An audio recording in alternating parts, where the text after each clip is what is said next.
دنیا میں سب سے زیادہ جو بندے کو عزیز ہے چیز وہ آپ کی اولاد ہے.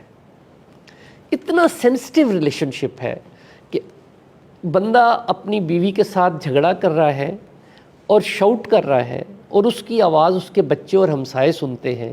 100% لوگوں سے پوچھتا ہوں تو وہ کہتے ہیں شرمندگی ہوتی ہے مجھے کہ میرے بچے میری گالیاں سن رہے ہیں. بچوں کو بچہ باہر سے گالی سن کے آئے تو باپ تھپڑ مارتا ہے اگر وہ ریپیٹ کرے کہ یار نہ یہ گندی بات ہے، اور وہ اس سے گندی گالیاں اس کی ماں کو دے رہا ہے. تو وہ کہتا ہے جی شرمندگی ہوتی ہے. میں کہتا ہوں محلے کے لوگ سنتے ہیں تب بھی ہوتی ہے جی، بہت زیادہ ہوتی ہے. عزت دار لوگ ہیں لیکن بس اس وقت نہیں سمجھ آتی. اس کا مطلب ہے سادہ لفظوں میں کہ ان کا بریک فیل ہو جاتا ہے.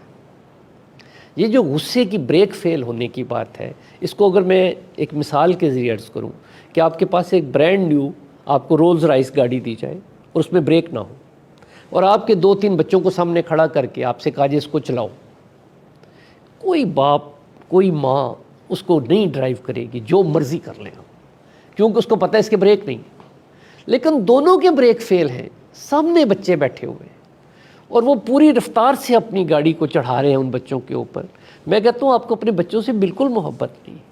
کیسی محبت ہے کہ اگر میں آپ کے بچے کو تھپڑ ماروں تو آپ مجھے قتل کر دیں آگے سے. آپ کا دل چاہے گا اس کو ماروں میں اٹھ کے، اس نے میرے بچے کو کیوں مارا ہے. آپ کا بچہ کسی کی سائیکل کے نیچے آ جائے، آپ سائیکل والے کو پکڑ کے مارنا شروع کر دیں. کسی گاڑی سے ٹکرا جائے آپ کا بچہ، آپ کا دل چاہتا ہے میں اس کو ماروں. وہ اپنے ہی بچے کو خود میاں بیوی بیٹھ کے وہ جو اس کا قیمہ بنا رہے ہیں اپنی قیمے والی مشین. یہ کیسے ہے؟ اس کی کیا وجہ ہے؟ دیکھیے یہ آپ کا سوال ہے بنیادی کہ یہ ہیومنلی پاسبل بات نہیں ہے. یہ ہیومن نیچر کے خلاف ہے بات کہ آپ اسی گاڑی میں جس کی بریک نہیں ہے اسی پر بیٹھے ہوئے ہیں اور اسی کے آگے آپ کے پیرنٹس بیٹھے ہوئے ہیں، اسی کے آگے آپ کے بچے بیٹھے ہوئے ہیں اور آپ اس گاڑی کو ان کے اوپر چڑھا رہے ہیں. تو یہ صرف آپ کو ایگو مینجمنٹ کی ضرورت ہے. آپ کو اپنی غلطیاں ماننے کی ضرورت ہے. ہم سب غلطیاں کرتے ہیں.